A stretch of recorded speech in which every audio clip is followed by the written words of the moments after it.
Welcome to Beyond the Pixel, episode 12 on September 29th, 2020. I'm Luis Fernando Sandrin, technical level designer, and joining me as always, digital artist Ken Ha. Yo, what's up, man? Hey, are you ready for the biggest debate, the clash of the titans? I'm ready for us to decide which side we're going to pick in the coming console wars. So we're going to talk about PS5 and the latest Xbox. Two consoles that have both been announced, and finally all their specs and prices are now out and about. Do you want to give us a little summary of both sides? Sure. It's actually surprising because we actually have 4 consoles now. On Sony side, we have the PlayStation 5 and the PlayStation 5 digital version. And on Microsoft, we got the Xbox Series X and the slimmer, sleek Xbox Series S. Okay, first off, let's just start. Sorry to interrupt you right there. Go ahead. Let's review the names. Okay, just on the name level, we have PS5, and then the PS5 Digital Edition, so the DE, I guess, right? Mm-hmm. And then the Xbox. Do not confuse it with the Definitive Edition. Yeah, that's the Definitive Edition. It comes out later. And then Xbox is it really called the Series X? It's the Series X is the name of the next generation Xbox console.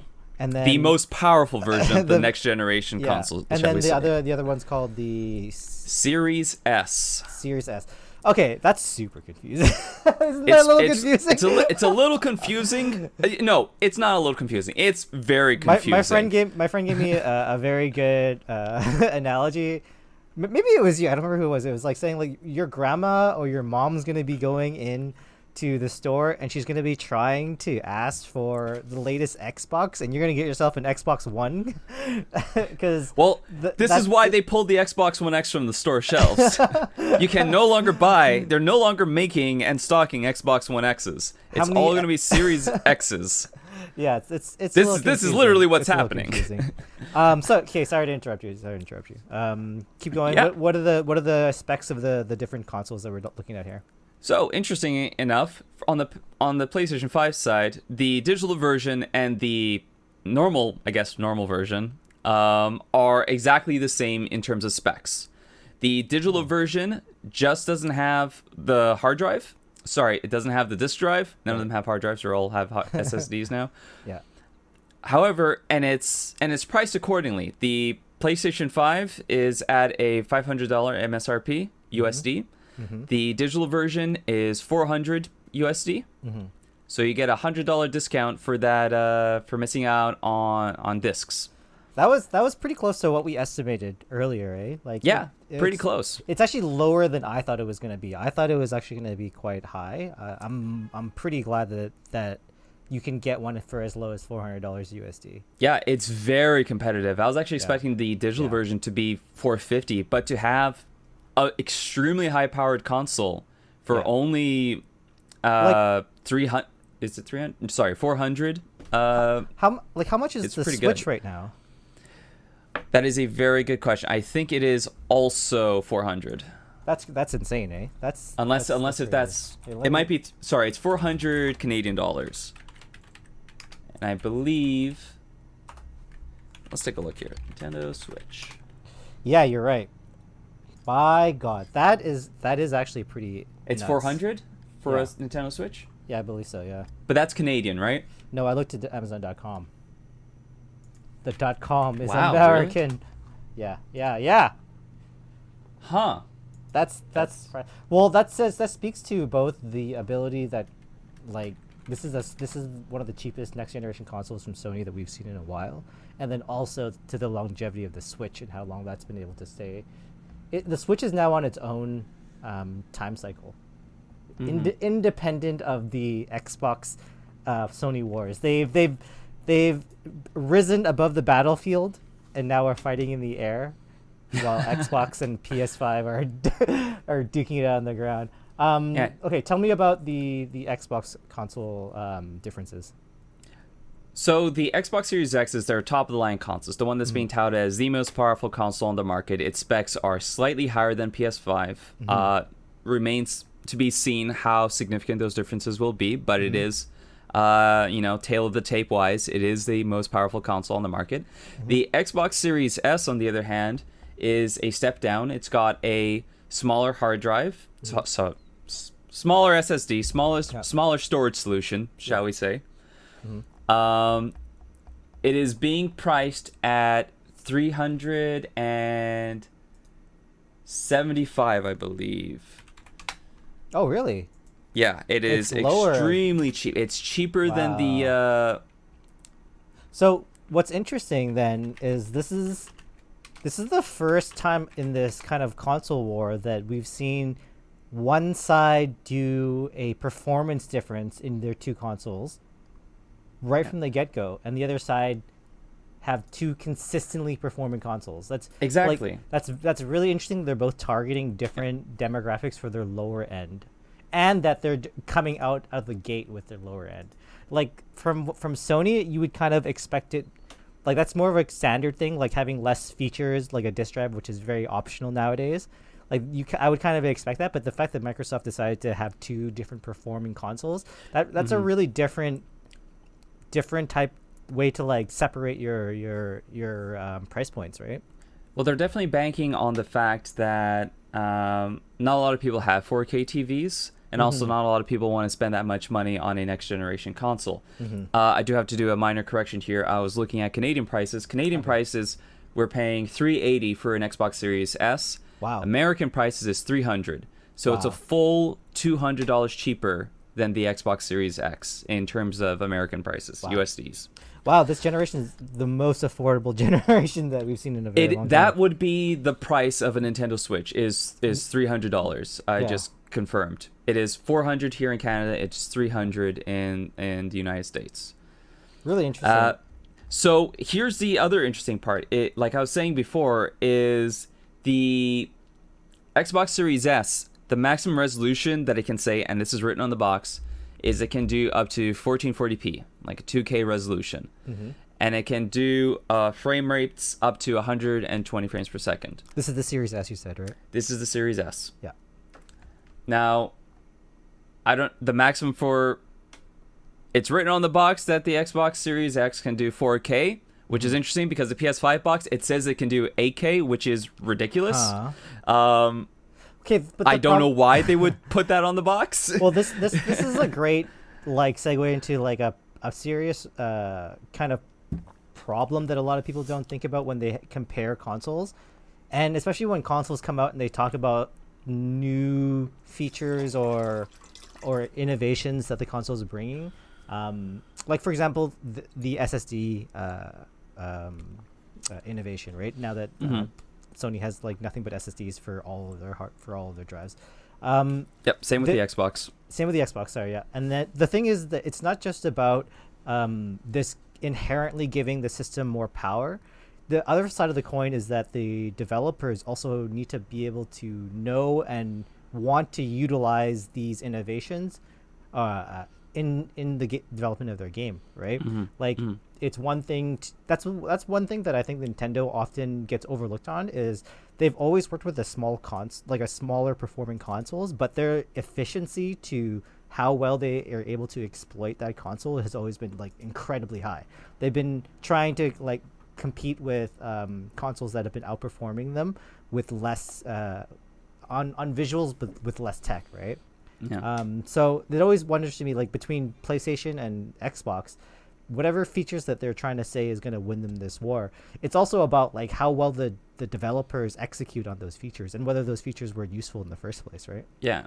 And what titles they're pulling on, because we can look at the console on their base merits, and indeed there is a different feature set there when you compare what the two companies are saying. Like a big thing for Microsoft that they just put out, I think it was beginning of this week actually, they were getting Xbox Series X's onto the hands of people, and they're letting them try out the backwards compatibility. So you have different numbers there about like load times getting cut in half on all those backwards compatible titles. But in addition to this is how you play those games has changed, because they allow you to suspend multiple titles now.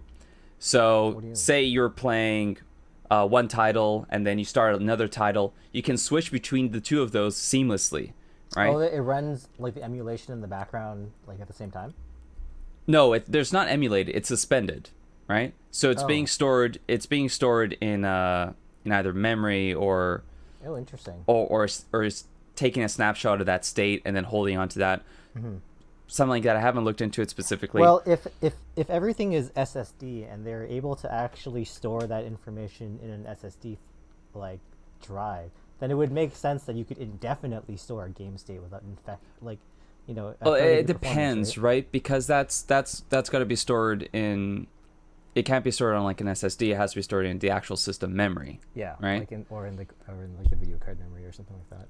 Yeah. Yeah. So whichever way they're doing it, I should really look into that actually because it's interesting. Yeah. People have reported they've been able to spin up to 7 titles. That's pretty cool. And then you just jump in between those pretty easily. Don't have to go through any loading or anything like that. That is kind of nice if you are like a power user and there's a few games that you always like to go back to and you always want to have it like easily accessible. Yeah, especially when you think about it's frustrating because the best use case I've seen for this is also the state where it doesn't work, where I want to switch between Destiny 2 and Sea of Thieves. Both big live service games that I'm constantly hopping in and out of. Right. Unfortunately, those 2 titles being live service games, you can't actually suspend those. Yeah. Because you need a network connection. Yeah. But say if you're a platform like Xbox, right, and you have this wonderful thing called Game Pass, where you have hundreds of games available at once. Imagine being able to try out all those different sorts of games, just start them up, suspend them, and you can come back, jump between those whenever you want, right? That's probably the infrastructure that they built up, right? Mm-hmm. That makes a lot of sense. Now, I believe Sony have said they've also had a system like this, but the messaging with Sony has never always been super clear on things like this, on what we can expect. It's almost buried sometimes, or just mentioned off in the side. Yeah. You have to go look for it. Microsoft is very up and forward about these sorts of boosts outside of just the core power of the system that you have. So you mentioned Xbox Game Pass. I think that's actually pretty interesting how that's for the first time kind of become a more significant decider on the console, because like what you meant, like the improvement of the Game Pass, because the fact that they've just acquired, what was the company they just acquired, and then it's going to add a Bethesda, but Bethesda is a subsidiary of a larger company. ZeniMax, that's right. Yeah. So they acquired ZeniMax, so that's a possibility that the entire catalog might be coming to the Xbox Game Pass. At least a future catalog for sure. Yeah. So there's different copyrights and like legal stuff about back catalog stuff that may not come over. Mm-hmm. Either way, that's pretty huge, stuff. Right? And the games that they do have right now are pretty huge. And plus the fact that the value seems like there's going to be a lot of people who are going to be really interested in getting that pay over time deal that Xbox announced with their console. I can't remember what the name like is. A cellular plan where yeah, but then the thing is you get 2 years of Xbox Game Pass, right? Yeah, but it also comes with Xbox Gold, I believe, right? You have the online capability, right? Is that correct? So this has been available for a while. Yeah. You're able to buy Xbox Game Pass for $10/$11, depending on where you live. But you can also pay $15 for Xbox Ultimate, which gives you Xbox Game Pass for Xbox Game Pass for PC, and Xbox Gold. And that's all rolled into play. And they recently announced, here is the big kicker, EA Play is going to be included in Xbox Game Pass. Yeah, that's right. That's also another big Ultimate catalog. Only. Right, the larger one. So for $5 extra, you get EA Play, you get Xbox Live Gold, and you get there's different perks you get, like few skins for Sea of Thieves, bonuses in like Fortnite, not Warhammer. So the biggest thing for me for that was that like their catalog is the catalog's not bad. Not all the games in there are that interesting, but the fact that they were willing to put like new games that just came out on Xbox Game Pass was actually pretty huge. That means like, especially if the games are $100, man, that's like if you get one new game every 7 months, it suddenly pays off for your entire thing. Consider this: right? Every single first-party studio owned by Microsoft, all their games come out day one on Xbox Game Pass. It's pretty big. This is why like Wasteland 3 recently came out. That was on Game Pass. You can play Sea of Thieves online for that. Destiny 2, we're not talking. I was talking about specific stuff, but Destiny 2 Beyond Light also coming on launch to Xbox Game Pass. That was insane nice. for me. And it comes with all the expansions. But regardless, like when you think about what them acquiring ZeniMax Studios and all those games in the future, all coming to Game Pass at the same time, combine that with the EA Play Access that's coming on November 10th. Combine that with the fact that 2020's Game of the Year, Spiritfarer, is also on Game Pass. Like it's an insane proposition. There's a pretty good catalog coming out on it right now. I have heard things about Sony also beginning to look at what Microsoft is doing and apply that to the Sony online experience. Have you heard anything about this? About them starting up a library service? So they did announce on the same stream where they announced the price of the console. I think it was PlayStation Plus Library or something. Mm-hmm. It's rolled into their online service, which was PlayStation Plus, which notably is not part of their PlayStation Now service, which is their streaming service. That's another key difference between Xbox and Sony. But this will be part of their PlayStation Plus, but it only offers PS4 titles. Mm-hmm. So it has Last of Us Remastered, not Part 2. So it's only a past catalog kind of thing, right? Yes. Yes. That's quite interesting. It's similar to Game Pass, right? Yeah. But it's only for PS4 titles. So unlike Xbox, which will have like Halo Infinite would be an Xbox Series X title that would be on Game Pass, or whatever other Series X title that's going to come out on Game Pass day one from their first party studios. Sony is only doing this back catalog, and the selection is a little underwhelming, right? Probably the biggest hit they got was God of War, and that game is from 2018, right? Yeah. So it's like a small little benefit, but it's not nearly on the level of what Xbox is doing in terms of what it's bringing. Xbox is, I'm comfortable in saying that the Xbox Game Pass deal is unprecedented. Yeah.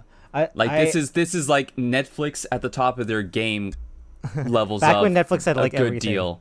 Yeah. Netflix had like every show. Yeah. So for me, if we're just looking at the hardware specs, this dichotomy between this Xbox and Sony puts me at an interesting spot. Like on the one hand, the lowest price point is the Xbox the S series, right? Series S, right? Mm-hmm. But it's also the lowest spec because the PS5 is probably more powerful than the Series S, right? Yeah. But yeah, absolutely, 100%. But on the high end, the Xbox Series X is more powerful allegedly. Like once everything comes out.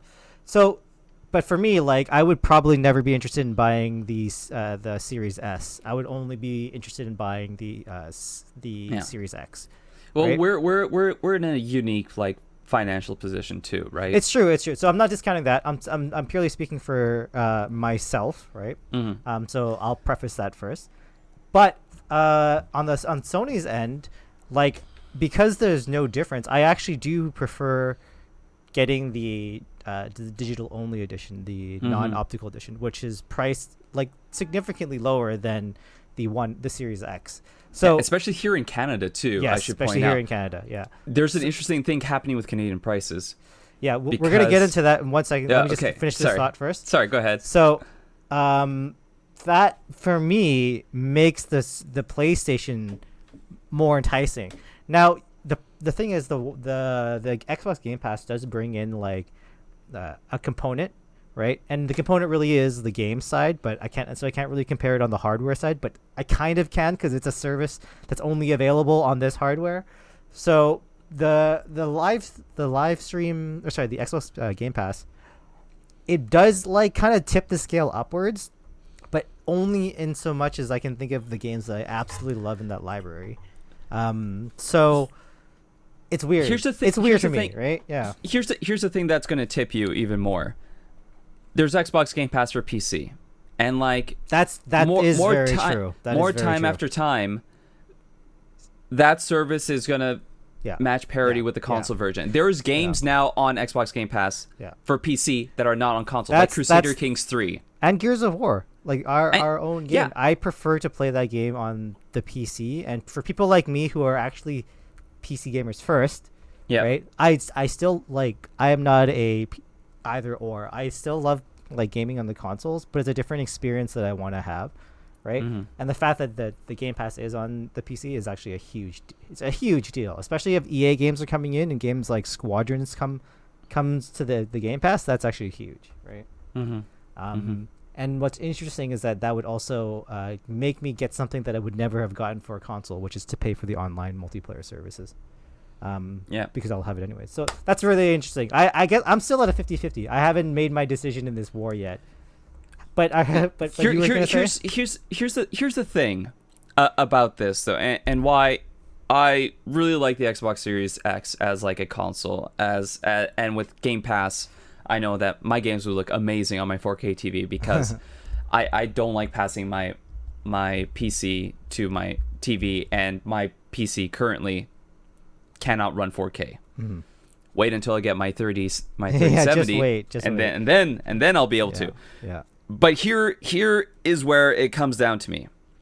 Yeah. Do I want to play God of War 2? Yeah. Yes, I do. Yeah, I do. Where is the one place I can do that? PlayStation 5. Yeah. That is the only way I can play that. Let's get into the next section of what we would naturally look at for a console wars is the catalog, right? And like it or hate it, the exclusive makes such a big difference. I'll tell you, we're going to get into this a little bit later, but I was so annoyed that I couldn't play Spelunky right away, and I was watching people on the PS5 play or the PlayStation play it. Dude, it hurt. Okay, it made me want to get a PlayStation. Yeah. And that's just for a 2-week exclusivity. Yeah, it's just 2 weeks. Imagine if it was, your life. Play, Okay, so of the new consoles and their announcing catalog, do you think you can give us a summary of like what the big hitters are? In terms of what is exclusive to each of the consoles? No, just the big ones. Well, yeah, maybe ideally exclusive. Yeah, I guess. That's the thing, is that Sony has a lot of exclusive things. I don't think Microsoft does, because Halo Infinite got pushed. And everything, and regardless, there is nothing on Xbox that is going to be technically exclusive because it's all playable on PC. And I would say this is a trend that's been happening for a while now. I feel like Sony has doubled down more on exclusives for a while, and Xbox has been trying to expand in other directions, like the Xbox Game Pass and stuff. There's definitely a ton of games now that are on Xbox and PC that are not on PlayStation. But that's the issue with the Xbox Series X, is that anything that does come out on the console is also going to come to Windows, right? Because that is Microsoft's strategy. If you look at my screen, I have the Sony exclusives up that we can go through. So the first one I see here is obviously mentioned, God of War, which I think this is all not launch stuff. This is all 2021, 2022. Yeah. So, which by the way, I think it was such a cheeky play. Like every time a fucking company comes out and just announces a new game with a logo, Metroid 4, God of War, it's the ultimate like we're trying to use something to bait you, but we don't have the bait yet. This game is probably nothing but a bunch of pictures right now. Like people concepting. No, absolutely no. This game's coming in 2021. This thing is like you're right, almost done. I'm forgetting the studio that I'm dealing with. But the fact that they just showed this was, I feel, my point is that I don't think they were at a state where they wanted to show any visuals yet. But they wanted, right? No, I'm not saying that they should. But someone out there wanted to hype the Sony PS5 exclusives by dropping this one logo. And they're like, give me anything. What do you got? Got a logo? Do you have like Kratos' new like tattoo? Anything, right? Like anything will do, right? And the thing is like they didn't need to, because they already showed Horizon Forbidden West. They wanted to double down. They just wanted to double down. They had amazing looking Demon Souls remake. They had Horizon Forbidden West. They had Marvel's Spider-Man, Miles Yep. Morales. I'm looking at your screen now. Gran Turismo 7, Ratchet and Clank, like Ratchet and Clank. like they're what did Xbox Demon have? Souls. Yeah. So the They had first 5 Infinite. games that we mentioned are like console sellers. There are people out there that will go out and buy the console just for these games. That's huge, huge. And Microsoft has answers to these. Like, you know, they have. Okay, they so have Halo Infinite. we're gonna look at the Okay. Microsoft one, right? So we Yeah. have Halo Infinite, Mm-hmm. Fable, which is pretty big. Fable is just pictures. Fable is just pictures. It doesn't even have a release. It's true. It's just pictures. It's essentially like what God of War did, but they paid a company to make a marketing cinematic for them that was like, ooh, Fable.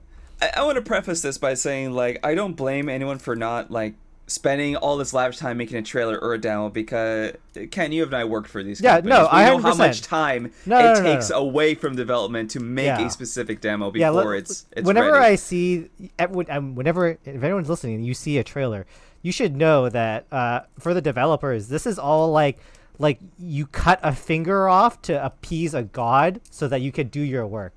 Like everyone that every time a trailer comes out, and you know, the nicer and the more amazing it is, the more time has been sucked away from the original development. Unless sometimes what they do is in which what the Fable trailer probably did is hired an agency to just make the entire thing separately, which for cinematically is completely fine.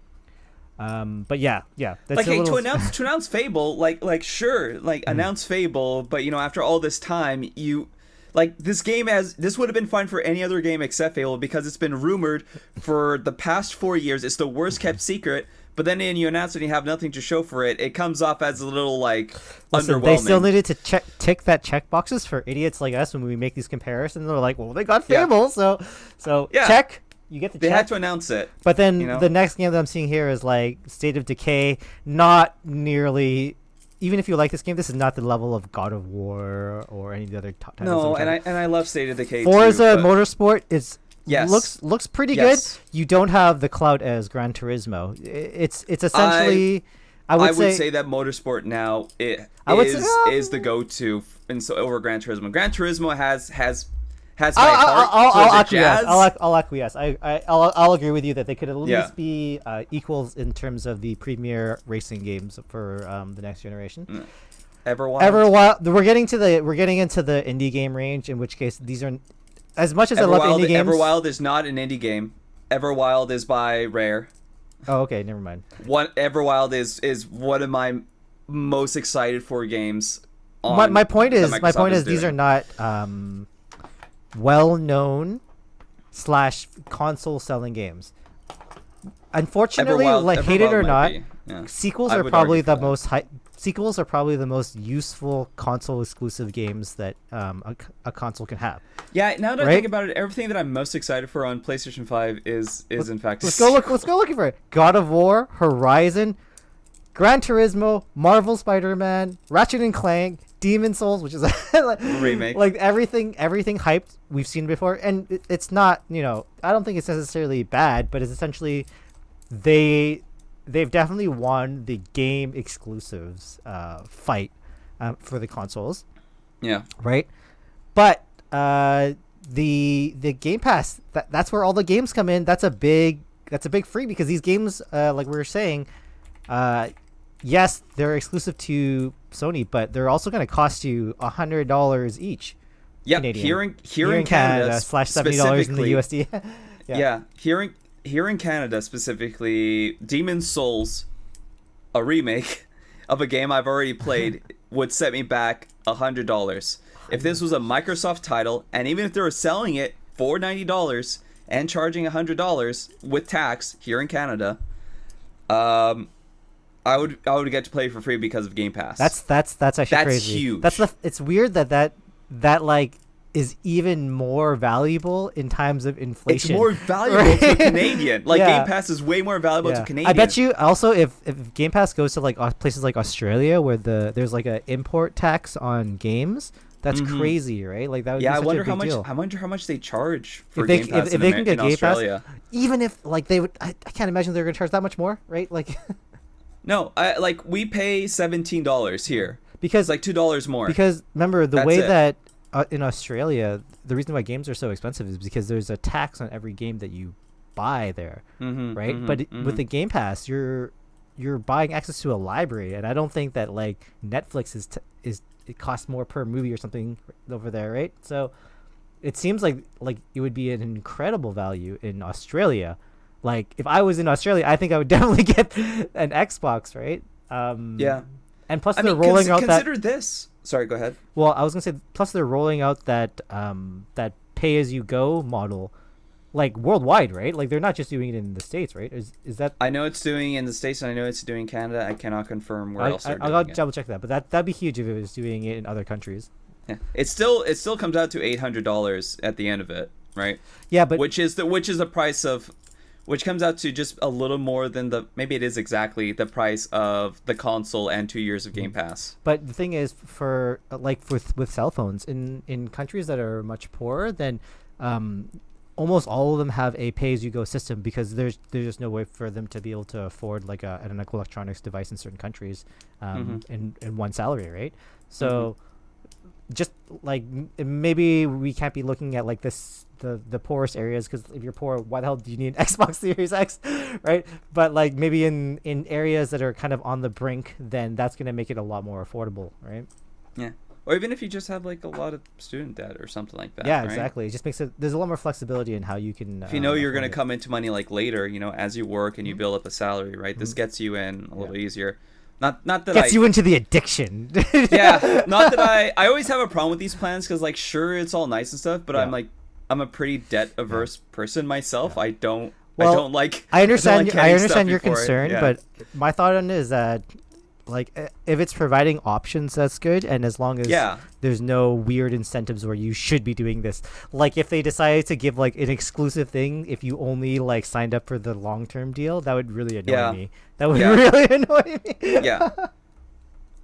Yeah. And people know their own limits and their own finances, so like I shouldn't comment. Hopefully. Yeah. I mean, it's fair. It's also fair because it's like those cash in your check early money like scam things. Like, yeah, sure, like everyone knows they're going into it, but it's a bit of a preying on the weak kind of situation as well that can happen. So I understand your concerns. It's a little on both sides, right? Yeah. It's up to people to make use of the offers that are to them, like really ultimately. Yeah.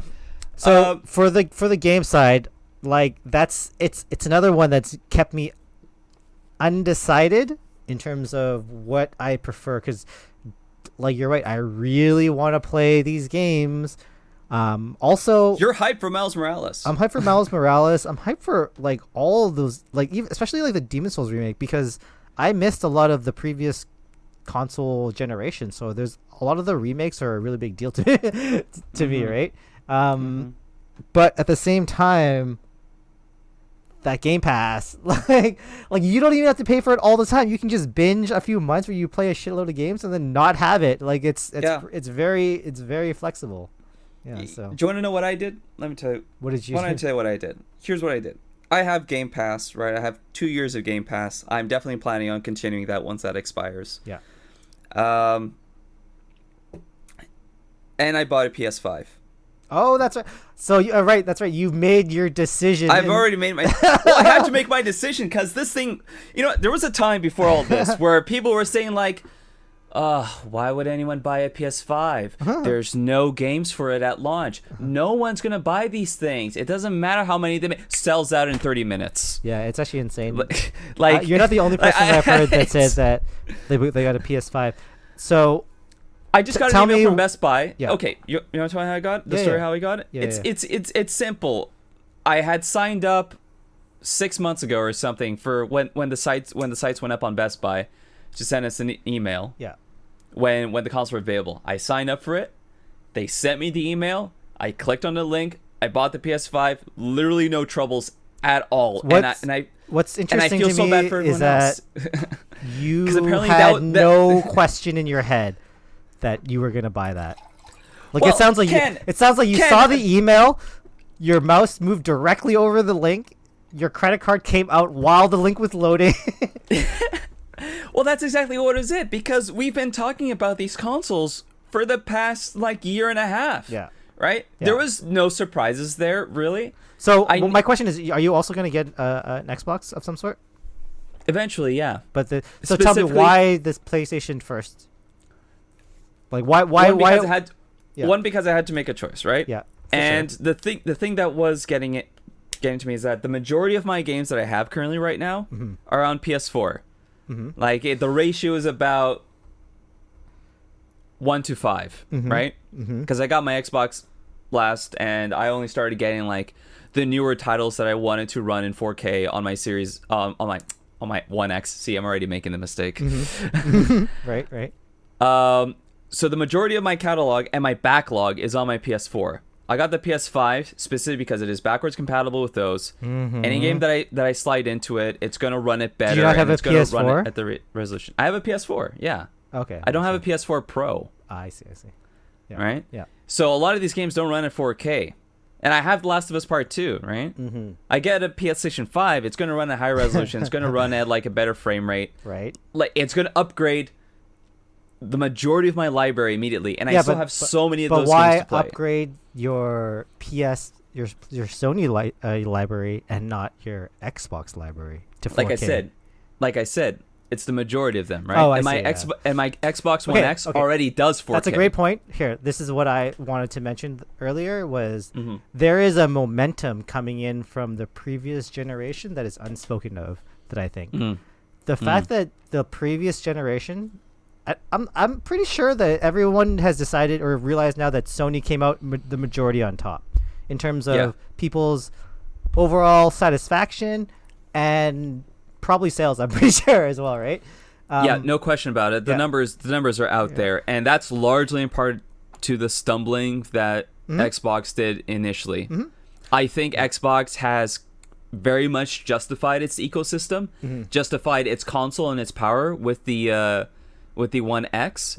I think it is absolutely a very good contender with very good services and definitely a better attitude towards its customers than Sony currently. Yeah. But not that Sony is slacking. But the point is that the previous consoles generation was so successful, and also it won a lot of confidence. I don't know if you feel it, but I feel it in terms of like, well, okay, the last generation had some of the most amazing games in the last few years come out as exclusives for this console, right? And the fact that they're announcing these big, strong titles exclusively for the next generation, like it makes me so confident that these games are going to be good, right? Like, because I don't know why, but there's this weird momentum coming into this next generation where on paper both of these consoles that I was describing in my head is pretty even, but I'm already leaning towards PlayStation as well, right? I didn't even have the previous generation, guys. I don't have either console. Right, but it affected me because I saw the Battlefield. But I do think what you were saying is correct. You also kept the desire. There was nothing on Xbox that you can without buying a console that you couldn't play on PC. It's very true. Except for like some of the earlier stuff like Halo 5 and Forza Horizon 2. But this generation does bring up a lot more interest in me than the previous generation. Like the One X versus the PS4. Especially if you didn't look at it early on, like by the middle of that console's life, it was pretty clear who was ahead. And then, but from this one, I do think that Sony's going to come out a bit in front right off the gate. This is just anecdotally from the people that I've heard. A lot of people have talked about pre-ordering a PS5. Not less people have talked about that with an Xbox. So it feels, but I do feel that the PC gap might be a big difference. Like if there's a bunch of games that I can get with an Xbox that I can play on my PC, like that's a synergy that Sony is unfortunately just like not with right now. Yeah. And that's the thing, right? Like with the smart delivery stuff, you buy one game or you just have Game Pass. You can play it on your PC, you can play it on your Xbox. And again, you and I we're in unique positions where we have extremely good PCs, right? My PC can't do 4K, but it doesn't really matter because I only play them on a 2K monitor. Yeah, exactly. You know? I don't really need all that extra power. And when I do want that extra power, that's where my PS5 comes in. I'm still planning to play most of my consoles, most of my new games on my PS5 or on my Xbox because of the TV, right? It's just more comfortable to play it that way, and I don't mind paying for that. But everything that comes on Game Pass or stuff that's like only on Steam, that like I don't need a high resolution, stuff like Crusader Kings 3, Civilization, those PC centric games, like I don't need the extra power that I'm still gonna buy anyway because I'm a sucker. I still want that 3070. So, but you know, we just get involved in like all these ecosystems. But most people, I would even say, are making this choice between are they going to play their games on PC, or are they going to play on Xbox? They're going to play on PS5, right? It feels like if you were just a surface level customer and you looked at the specs and you saw they were pretty similar, and then you saw the games, though it's hard to say that, like, it's hard to choose on a surface level the Xbox over the PlayStation. So but we're gonna have to see when the games come out, like if the PS5 exclusives are like as groundbreaking as the PS4 exclusives were. It's gonna be very, very, very tough, right? On the other hand, if the library games that have come out from the games that Microsoft, the studios that Microsoft has recently acquired, or EA with the Ultimate Pass, for example, like comes out with some amazing games, like Squadron's an amazing hit, for example, and that's on Game Pass. That's gonna really change the incentive structure as well, right? Yeah, I wonder if, I think EA Play only lets you try a 10-hour demo of their recently released titles, and then they eventually become free to play with the EA Play subscription. Interesting. So maybe by November 10th, you know, Squadrons is like the big announcement. Like maybe when EA Play hits on November 10th on Game Pass, Squadrons is like the leading hit. Like, hey, you can play this game now on Game Pass. Yeah, that'd be really interesting. Interesting. It's also not a full price game either. It's only 54 Canadian dollars. I don't know really? how much it is. Yeah. Wow, that's gonna be so good. I was ready to pay stupid EA prices for that game. I hate You're ready to play. I hate that. We're ready to play our Canadian $80. I hate that EA has the stranglehold over Star Wars. I wish more studios had it, just so that I could have different price ranges of games. But the $50 now you is do. pretty good. Now you do. Yeah, now I do. You got exactly what you wanted from EA. Yeah. A $55 Star Wars game that just happens to be the kind that you always wanted. So maybe EA, maybe not so bad, Ken. We'll see. They're too big of a company to consider them as one entity now. I feel every game they're more like an amoeba that's like all sentient, that attached itself to multiple organisms. Here in the corner you have the NFL tentacle. Yeah, here in exactly. the other corner we have the EA tentacle. Yeah, the Need for Speed tentacle cuts tentacles off, says it doesn't need it. God, I can't wait to see what Criterion does with the Need for Speed license now that they're making a game for it. That'll be interesting. I don't know. Yeah. Need for Speed would need a significant revitalization to be able to compete in today's market. Right? It's been in this position before, and you know, when they brought Criterion in, they made some of the best Need for Speed games of the PS3 360 generation. Yeah, I liked it because they played into like that nighttime street racing kind of feel to it, which I liked a lot. No, they lent more. You might be thinking about the PS2 era. No, yeah, that's what I am thinking about the PS2 era. Sorry. yeah. No, PS3 was when you're talking about the PS3 era was with Aaron Paul, right? Is that the No, that was just a movie. That was PS3 and 360. They were switching off between Black Box, which we know a few people that worked there actually, and Criterion. And Criterion made the Hot Pursuit reboot. Okay. Which was very weirdly similar to Burnout 3, and Need for Speed Most Wanted reboot, which was weirdly a lot like Burnout Paradise. I wonder why. Like, Need for Speed Most Wanted was amazing because it was basically Burnout Paradise 2. That makes sense. Or like, it's not surprising those games all started to meld together, but I also think that was why that whole genre collapsed. Is because all those games started to do very, very similar things, and I don't know. It seemed to die away. I think now we're in an interesting spot where there's very little racing games, and you, on one hand, you have the games like Assetto Corsa and F1 and Dirt Rally, which are very focused on simulating different aspects of racing. Then you have the sort of the middle tier where you have Project Cars, Forza, Gran Turismo, which are sim-ish, and like you can put it on simulator setting, but it also makes it friendly for people. And then I think you have this unexplored area where you're starting to see more like indie games and different studios where like Need for Speed probably should go down to, you know, because it used to be in that, it's trying to be in that tier with Gran Turismo and Forza. And it's just not as interesting as those games. I'm just gonna say it's not a boring tier. You take that back. Tier. I love Forza. It's a boring tier. Yeah. You get out. I like hitting my apexes. Anyways, let's sum up for the console generation. So it sounds like we're both on the same page. While we're both impressed by Xbox's front foot in this generation, I think it seems like right now Sony probably has a bit of an edge on the perception. We'll see how things play out, though. But they all sold out immediately. Yeah, like that's the takeaway from this. Is like there is a desire for these consoles, no matter who is making them. But the point was that the momentum coming in from the previous generation is probably a bit of what we're seeing. We'll see how well the console actually performs, but on its own merit. Probably I'm very interested in the middle of its lifetime. We'll probably be able to see. So a few years from now, I'm very interested in seeing like if when do we first see the third party title where it can only do 2K on PS5, but it can do 4K on Series X. Yeah. But I'll tell you what doesn't need to perform on 4K or 2K and need a very high powerful console for that. Thank God. Spelunky 2. Spelunky 2, bro. So, I wanted to talk about this game because I'm a huge fan. Also, we were saying how Squadrons is $50. This is another game that I was like pleasantly surprised to find out it's $20 Canadian. So 26 Canadian. 26. It's on sale right now. So I just bought it. It's like $20 Canadian right now. Nice. Where'd you buy it? Steam? Steam. Yeah. Oh, very nice. So, but that makes it probably $15 or something American.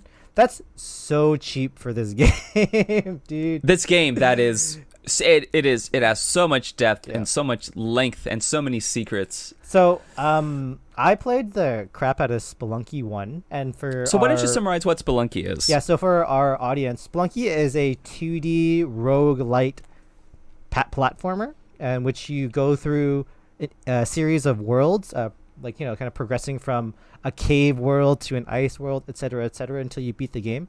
It's a one life game, so if you die, you have to restart your run completely from scratch. And the levels are procedurally generated, so every time you go into a new area, it's a bit different. Although there are usually similar features that are inherent to the worlds that you were in, such as like the monsters that you see in the ice world are probably ice monsters, etc., etc. What makes this game very different, I would say, is that it was one of the earliest games to take on that Dark Souls mentality for like indie games. Not to say that those games didn't exist before, like Super Meat Boy and games like that were probably the pioneers for indie super hard games. But what's fun about the Spelunky is that like it's weird, you die so much, like everything hits you for health, and there's like usually at least like 3 or 4 things that instant kill you in a level, and they get more and more numerous as you go up through the game. So there's a lot of insta kill deaths, but like it always felt fair, at least to me. Like whenever I died, there's a brief moment where like some crazy shit happens and you get blown off and you get thrown to spikes, and then you rewind it for a second. You're like, oh, I probably should have done that one thing that caused this like horrible like string of events. So I think that's what made it for me. What about you? I think the most important thing is like it's a funny game. It's pretty funny. It's funny. Like when you die because of an accident, like say, oh, I'm gonna bomb this corner over here, and then you don't realize you're too close, and then the bomb like explodes you, and then that activates a spike that then shoots you. Yeah. Or even like you're just innocently bombing a side of the corner and you realize it's too close to the shop, and then you have an angry man chasing you. Yes. It is hilarious. It is a funny game even when you die, and eventually when you get good and you are adventured to like the deeper parts, it feels very rewarding because you managed to overcome that challenge. And yet something still blindsides you and kills you so easily. And you just have to have that sort of attitude where like you just have to accept that it's going to happen. and it's probably going to be funny when it happens because you are way too good to get killed by something simply. Well, something ridiculous is going to happen that's going to end up in you dying. You play every game that's like this game, especially let's say a game like Cave Story, which is a similar like looking platformer, right? The game mechanics are similar, but there's a shooting mechanic to it. Like at a certain level, you feel so powerful. You're like, yo, I'm like a god or something like that, right? Like you got more health. It's a bit of an RPG. This game, there's RPG elements, but you never the elements that auto kill you in one hit never go away. Like if it kills you in one hit the first level, it'll probably kill you in one hit in the last level unless you have a ridiculous amount of like health or something like that, right? So what's interesting to me is that it keeps you first. You're always on your toes for instant deaths, which feel terrible. And then there's another mechanic in the game of the ghost, which the ghost is like this monster that comes when you spend too much time on a particular level. And if 3 minutes. 3 minutes, and it chases you through the level and essentially is invincible, so you either die from it or you run away from it enough to leave the level, right? But Spelunky, like we mentioned, is a game that requires a lot of strategic carefulness.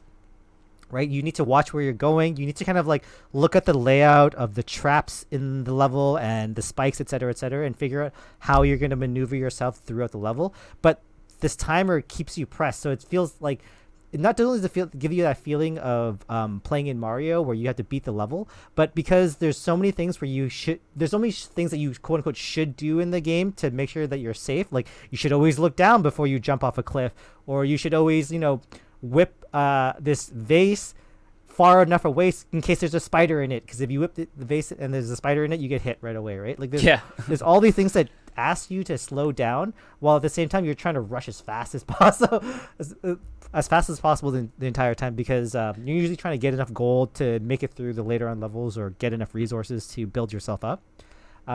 So it makes this like weird interplay where I always typically don't quite like the timers because I like to take my time, but I have to admit that the fact that they have one in the game makes the game feel like it's forcing you to get better, because like you can't, if you had this game and you could play like, I don't know, like you could play for 10 minutes on a level, it's really easy. You could take a lot of time. It could be very easy. But because the music turns melancholy when you're on low time and it says the ghost is coming and you freak out. And by the way, in this game, a terrible chill runs down your spine. Exactly. And in this game, they've realized that the ghost in the previous game was too easy to run away from. So now after like a minute or so of you running away or less, it splits into two ghosts. That oh no, I didn't know that. They behave kind of like the Pac-Man ghosts, in that they have different AI to move around. So one's kind of like a trapper and one's like that goes directly at you. It's nice. It's even worse. Yeah. I think that also an important part about that is that it also reinforces this frenetic pace of the game, right? You're always on the verge of like just messing up, or even in Spelunky 2, they change it so that you hold the button to walk and you run by default. You can switch further, that, by like the way. Yeah. You can switch it. Yeah. But by default, it just shows like how much they just want you to just. I think they realize that if you this. run right away, there's so many things where you just run.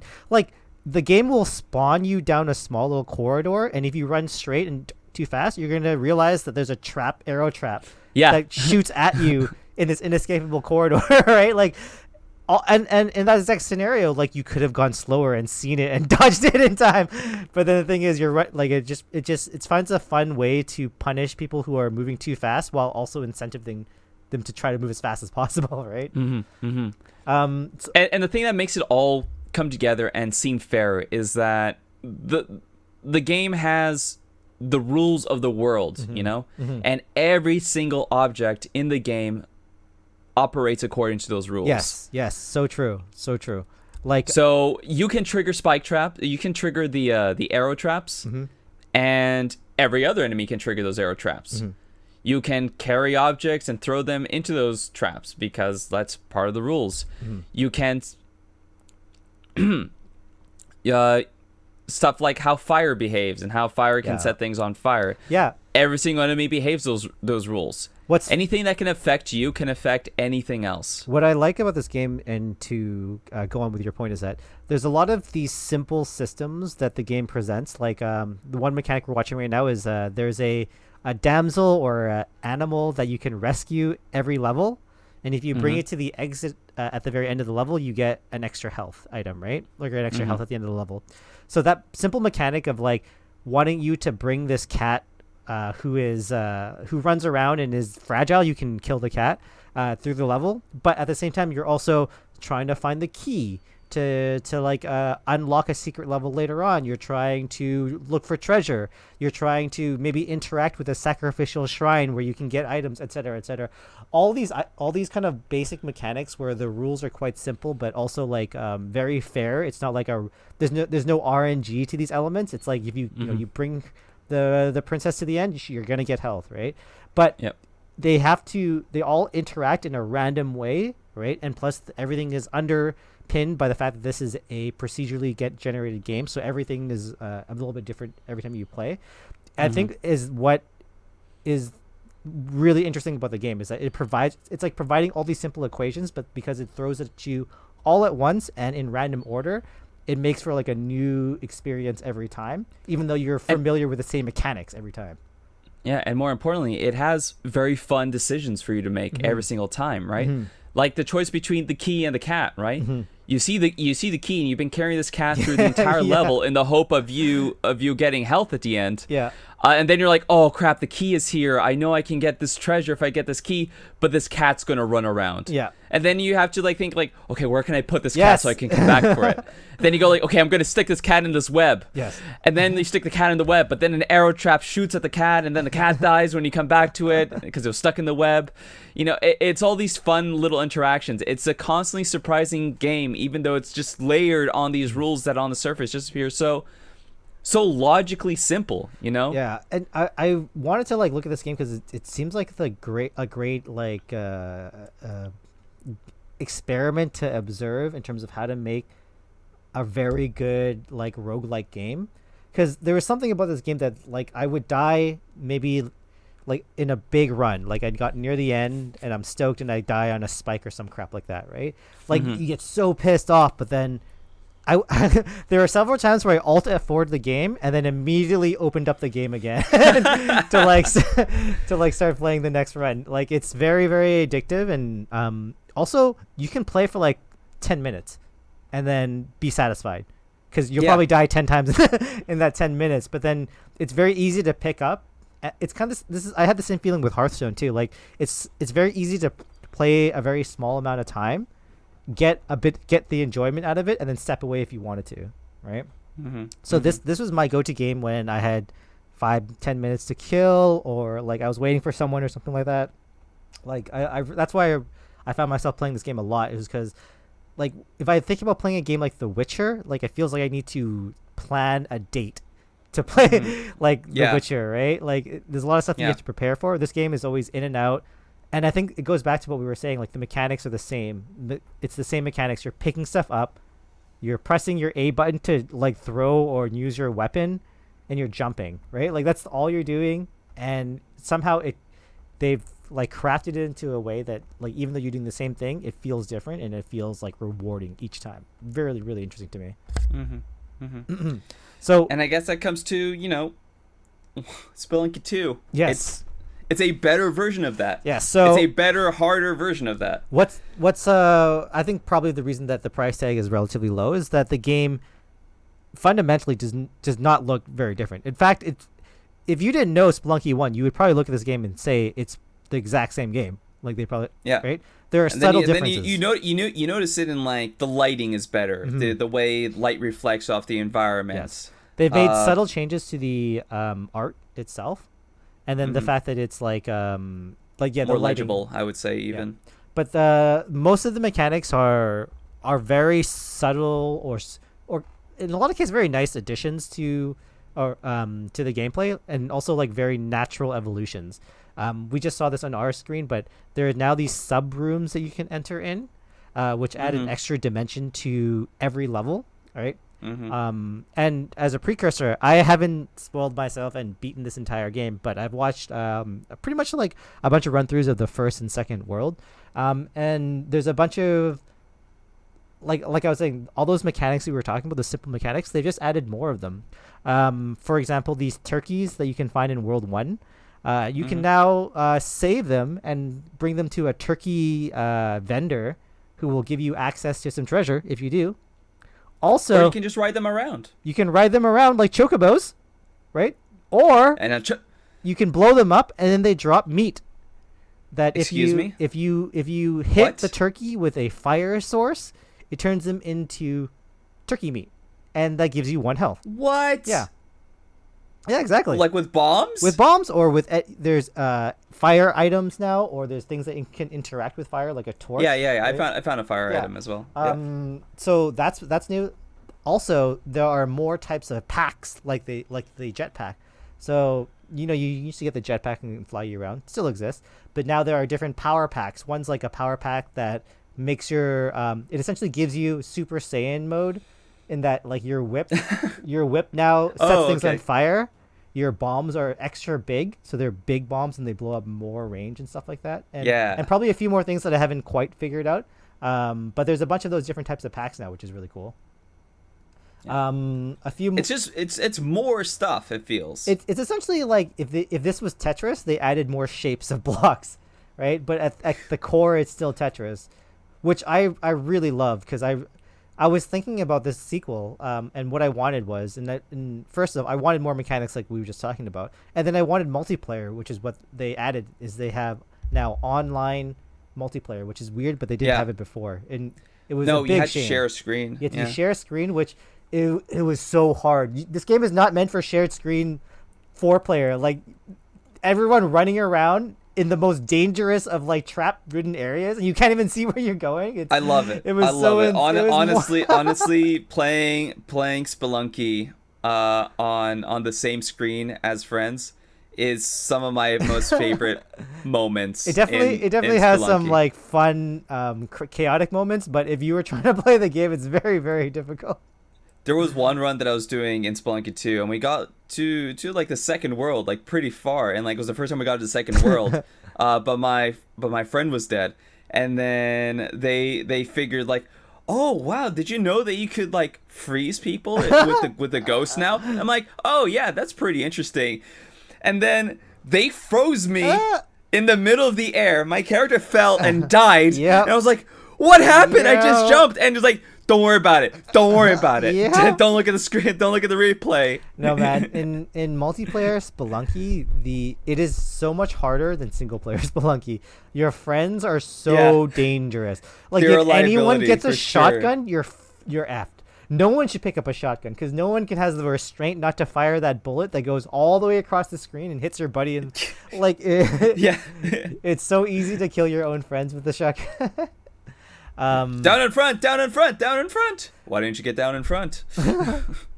So I love this game. I am really excited to play it. I pretty much am giving myself a bit of time to not play it while I get some work done, because I know I'm gonna like become a gremlin and just freaking like binge on this for hours on end. I'm a little worried about that too, but at least this is like one of the best games I can do that with. Yeah, I'm worried about another part of it, which is I like this game a lot. Yeah. I don't know how much I'm going to play it. I would love to be able to play Spelunky until I was a master at it and got through all the levels and like found all the secrets, but I didn't do that with Spelunky 1 because there's just so many games coming out, and like as enjoyable as it is, it's like, man, I don't know. I feel like I've done playing a roguelike, and you know you're not guaranteed. You're guaranteed to have a fun time with Spelunky. Yeah. You're not guaranteed to make progress in Spelunky. It's true, and it's like it's very artsy in that Lego, and it's like a representation of the universe. You know, your run is ephemeral. It only exists in the short time that you get to play with it. Yeah, but I for me it's weird. I like games now that and the focus is no longer kind of this on games, but I like games where I like the mechanics a lot, and I can play the mechanics over and over again, rather than playing a lot of new games that bring in new mechanics, but maybe I don't like them as much, but they bring in other things that they're trying to kind of make special, like maybe like the story or like a different mechanic or something like that. Whereas like there's something there's a very soft spot in my heart for games like Tetris, where it's just like, this is a game, right? This is about the gameplay, and the gameplay is solid. Like, they've remade Tetris a million times, and the gameplay is exactly the same normally, right? Yeah. So there's something about that kind of game, and I feel like this is like a more advanced version of Tetris, where I can go back to. I'll probably play other games, but this is kind of like Bay, this game I always come back to. I would still be playing it if I hadn't already beaten the original like 25 times or something like that. And You beat Yama? I beat Yama. I went to hell. I went the extra mile, and you can beat Yama, but then you can also go to hell and beat like. Wait, is that Yama, the guy? Yeah. Yama's Yama's the one after hell. Yeah. Olmec is the one that you beat normally. Yeah. So yeah, you go through that whole thing. So that was always my main goal from the run after that. Like actually I did a few runs where I specifically tried to go to the alien world, because that's not normally not a requirement to fight Yama, right? Or like the worm stomach. The worm world, dude. Those two worlds are the hardest worlds. They should be in like the Yama run. I think I wanted them to be a part of the run, so it forced me to do them. But you don't do them. So I'm excited for this one, because the worlds aren't guaranteed in order. So apparently after each level, there's 2 different types of worlds you can go into, depending like on random. Yeah, I only know from getting to the second world, I saw there's 2 exits. Oh, okay. So I'm not sure. Yeah, you get the choice between them. That makes sense. I'm not sure if that's a shame for every world, but if it is, that's a lot. That's a lot of choice. That's a lot of content in this game. Yeah. It's yeah. Like, that's the other exciting thing about this game is, like, just like when a Dark Souls game launches, you don't know what is in this game completely, Yes. There is stuff with, like, eggplants that people only found out, like, so long after Spelunky 1 came out. What's gonna be fun is that like the movement feels exactly the same, and so like it's like playing a game that you're already an expert on, but like it's like if they kept Dark Souls exactly the same, released Dark Souls Forge, but it's just new enemies and new levels. Like there's a thing that I like about that too. Like I don't need to have new stuff all the time. I like to have like things that I know that I've perfected over years and years of. Yeah. Right. Yeah. It's like if like the Mario 64 remake, right? A lot of people like that game just because of the movement, right? Sure, those people are wrong, but that's another subject. Well, we'll leave it for another day. That seems like a big one. Yeah, I've been playing that. Oh, have you? Yeah. Which game of the Mario? Stupidly, when I should be playing like new games, but I've been playing. I don't think it's stupid. No, I don't think it's stupid. It's like it's like because I played these greats. games. I played these games before. I should be playing more stuff on Game Pass or these other games that like all these newer stuff. I think it's fine to play games that are old that you love. I think it's like when do you love a song more? The first time you heard it, or when it comes on the radio just when you need it when you already know the song and you already love it and it comes on, right? I think that's the kind of feel for it to me. Like there are games that I love, but there are games that I love playing like over and over and over again. there is sometimes when like The Middle by Jimmy Eats World, it's an okay song.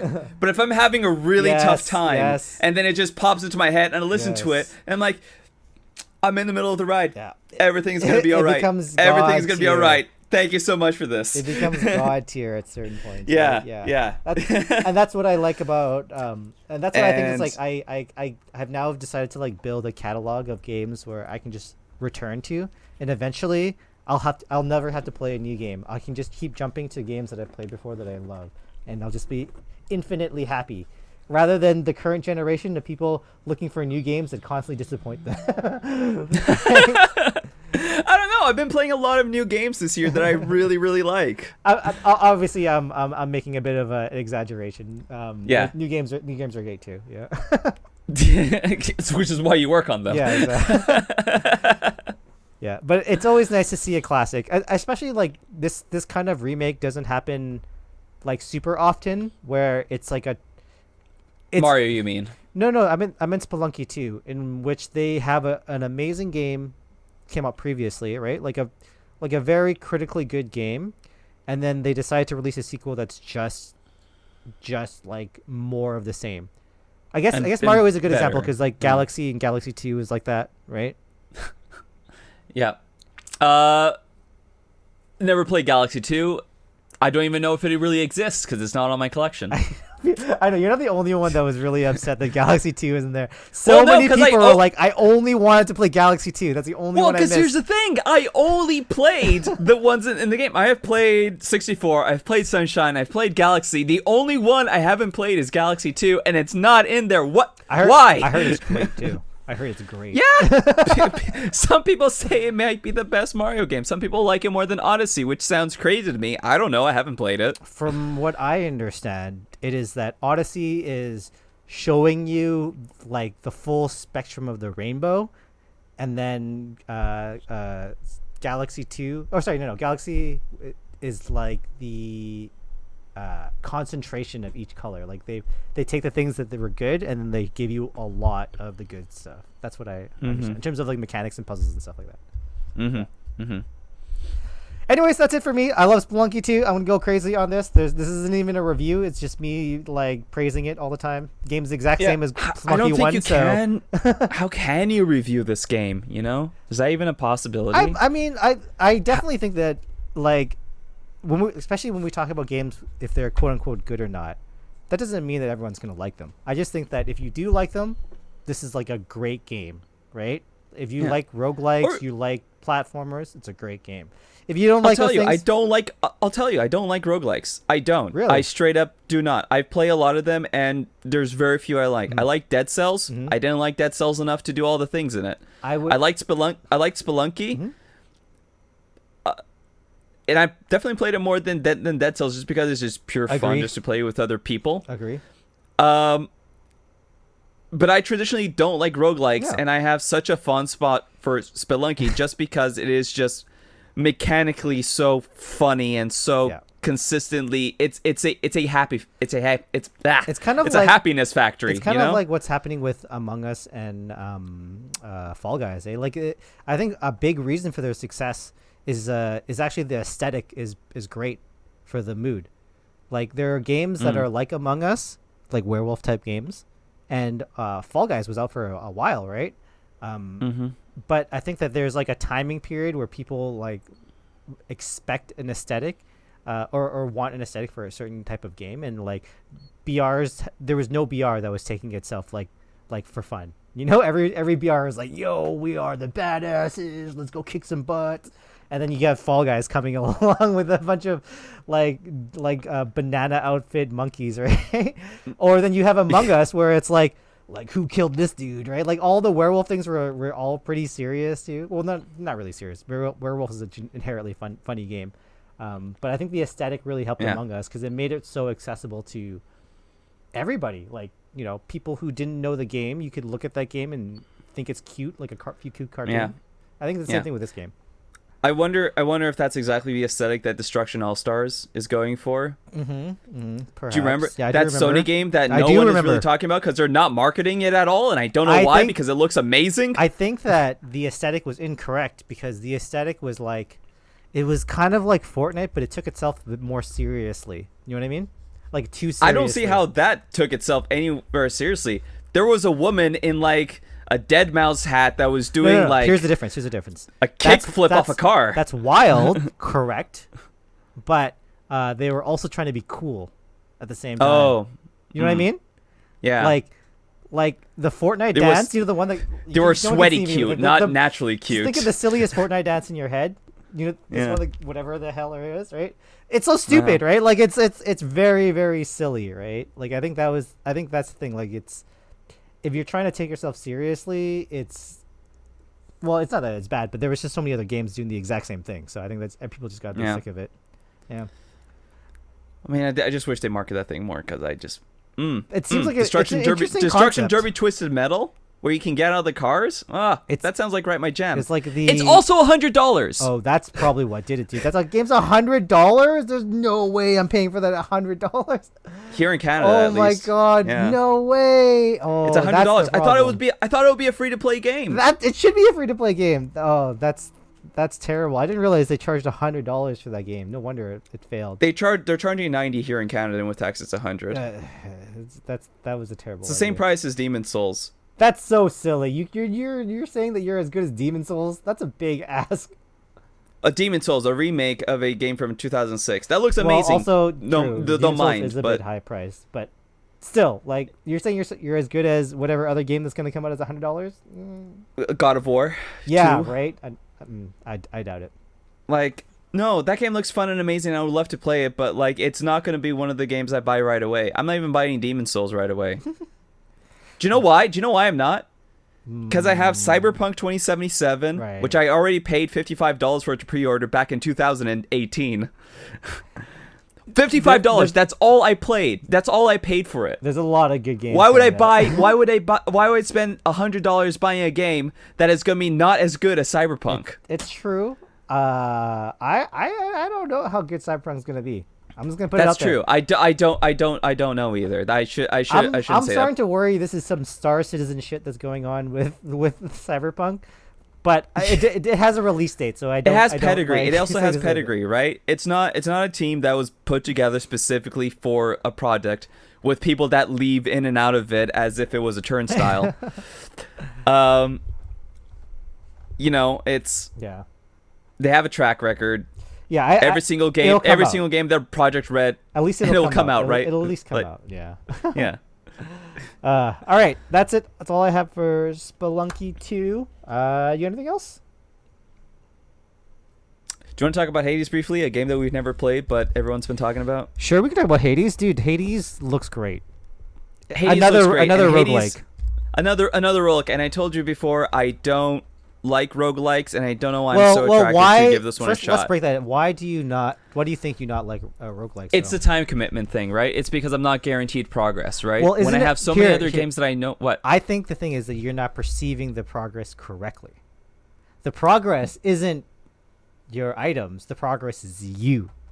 You are now the being that is good at the game. That's what I loved about Spelunky. I am the progressor, And that's also I'm the progressee. So you also mentioned Dead Cells, right? That's why I liked this game. That's why I disliked Dead Cells, because Dead Cells felt like an item RNG progression where I was just kind of grinding for the good set of items, right? Whereas in this game, the bombs you have at the beginning are pretty much the bombs you have at the end. You can make them sticky, and that's pretty much it, right? Like, there's no difference here. Ken, right? you are now a motivational speaker, and you're gonna sell this phrase on T-shirts. But I understand. But you were saying, what do you think of Hades, despite the fact that you're not interested in roguelikes in general?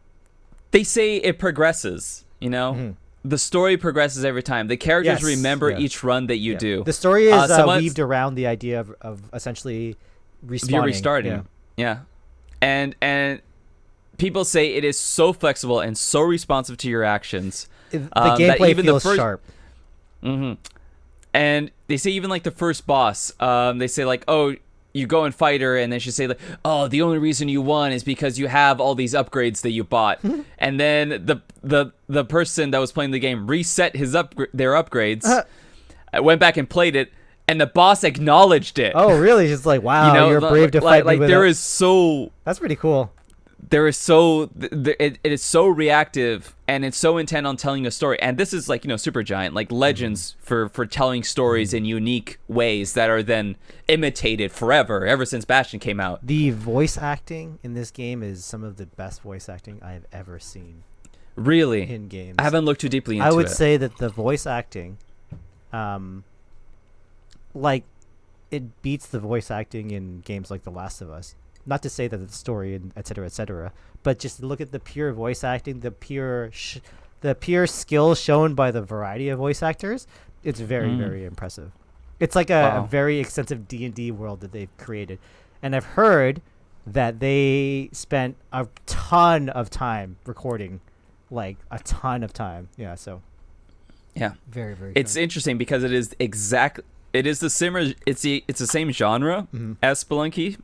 It is a completely different game. Yeah, exactly. They go for completely different things. The mood is much more serious. It's not like a lighthearted, soft, playful. Like, it's not that it's not playful looking, but it's much more serious and much more like it takes itself seriously as well. Right, this storyline is not all about jokes, etc., etc. But what fascinates me the most is that the gameplay looks super sharp.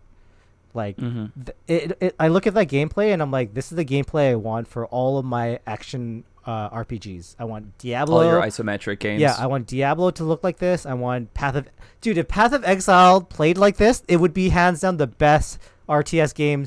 Period. It would take Path of Exile into like the next generation, right? Like, can you imagine like having Path of Exile, but like combat that's good? Like, come on, it's crazy. Yeah, I wasn't aware that people just struggled through the gameplay of Path of Exile just to get to the loot. That's pretty much what it is, man. Like your everything is really? Like it's just like to get the loot, to get to the everything is all loot oriented, which I love. But it would be also nice if the grind wasn't so boring sometimes.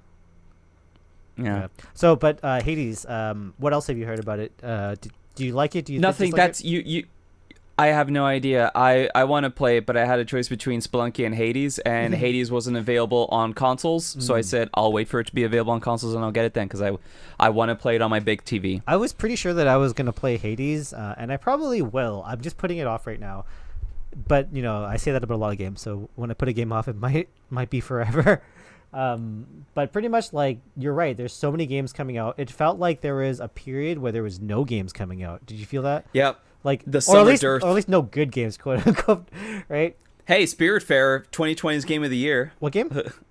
Spiritfarer. Oh yeah, Spiritfarer. That's right. But now, like you said, we got Spelunky came out like today for the PC. Yeah. Squadron's coming out this Friday, along with Crash Bandicoot 4. I'm squatting up this Friday. Yeah, I'm gonna be going in. I'm going in VR as well. I'm going all in, dude. Nice. I'm gonna be playing with my friends, and I've already decided to like a hardcore roleplay Darth Vader. So we got the voice modulator going. It's gonna be a good time. You're gonna get some of this. Hold on, I got this right here. I find your lack of faith disturbing. Pretty good. You should up that up the mixer for that though. Oh, okay. How about I find your lack of faith disturbing. Not on. No? You don't hear it? I don't hear it. You need to I find your lack of faith disturbing. Yeah, that's pretty good. Ah, man, the audio didn't come through. I punched it on. It's probably Discord's not set to your. Did you punch me on? Is it punched on now? Say it again. It's probably not on. I'll deal with it later. Unfortunate. But yeah, that's gonna be a lot of fun. A lot of games coming out. It's gonna be an interesting time. Hades is on my list, but we'll see if it stays on my list after I get through Spelunky and Squadrons. Yeah. Supergiant games, like, I love them and I rarely finish them. I finished Bastion. I'm like halfway through Transistor. I never played Pyre. You know what? Transistor Shame. is the same way. I didn't beat that game, although I did love the aesthetic and music. There was something about it that didn't get me to continue, though. I don't know what. It's not easy gameplay. That game is kind of hard. It's kind of complicated. It's very different. I think it took time. It took you. You had to appreciate the game. Yeah, you had to come to it on its own terms. You had to invest some time to understand it, to really get out of the gameplay what you wanted. And I think that was a bit of a problem for me because I didn't want to test all the skills and then figure out which ones I liked, etc. So yeah. Just experiment with it. Yeah. Transistor looks like fun. I definitely. Yeah, Hades is on my list. And then after that, we got Watch Dogs Legions coming out in 29th, and then we're screwed after that point because you have Assassin's Creed Valhalla, you have the Spider-Man game. The holiday games come in. Yeah. What else? Cyberpunk 2077. That game that I'm going to finish in 2022. I'm gonna wait for your review for that game. God, I'm not drinking the Kool-Aid for that one. As much as I love the aesthetic and I love The Witcher, I'm worried. Well, that's all I can say. I'm worried. We'll see. Yeah, I've been just not paying attention to any of the stuff they're saying about the game because there is just too much coming out right now. I just no time for gossip. I just want to play it. No time for gossip. No time for gossip. Keanu Reeves is in it, and that's cool, I guess. True. No, that's awesome. That's really cool. All right, that's pretty much it, I think. Do you have anything else, Luis? Nope. I am ready to wrap this baby up. All right. So, without further ado, just want to thank everyone for listening. Everyone, take care of yourselves. Take care of each other. Give a shout out to Adrian Talons for our music. That was Ken Ha. I'm Luis Fernando Sandrin. And you can always find us beyond the pixel. See you guys. Excellent.